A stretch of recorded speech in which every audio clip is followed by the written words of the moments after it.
Napoleon Bonaparte, जो 1769 से 1821 Europe के इतिहास का एक बेहद प्रभावशाली और विवादास्पद व्यक्तित्व था। नेपोलियन के उत्थान की बात की जाए तो प्रारंभिक जीवन और सैन्य प्रतिभा। 1769 में कोर्सिका द्वीप पर इसका जन्म हुआ। फ्रांस की सेना में शामिल होकर अपनी रणनीतिक बौद्धिकता से जल्दी प्रसिद्ध हो गया। फ्रांसीसी क्रांति ने साम्राज्यवाद और सामंतवाद को हिलाकर रख दिया। नेपोलियन ने क्रांतिकारी आदर्शों, स्वतंत्रता, समानता, भ्रातृत्व को अपनी शक्ति बढ़ाने के लिए इस्तेमाल किया। इटली 1796 से 1797 में असाधारण जीत हासिल की, जिससे वह राष्ट्रीय नायक बन गया। मिस्र अभियान 1798 भले ही असफल रहा, पर उसने उसकी प्रसिद्धि और अधिक बढ़ा दी। सत्ता की प्राप्ति की बात करें तो 1799 में कद-ए-ता राजनीतिक तख्ता पलटकर प्रथम कौंसल बन गया। 1804 में खुद को फ्रांस का सम्राट घोषित कर दिया।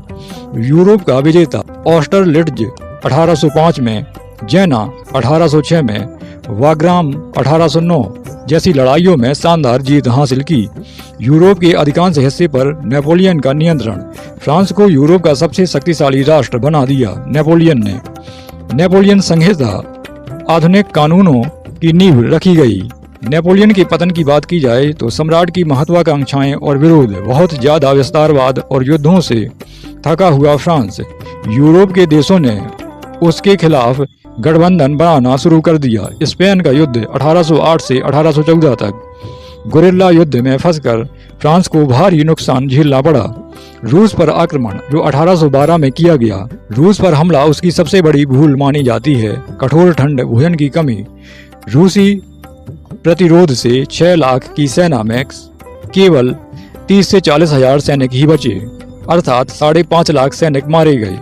यूरोप में हार, 1813 से 1814 के बीच जो युद्ध हुआ, लाइपजिग का युद्ध, 1813 की लड़ाई में निर्णायक हार हुई।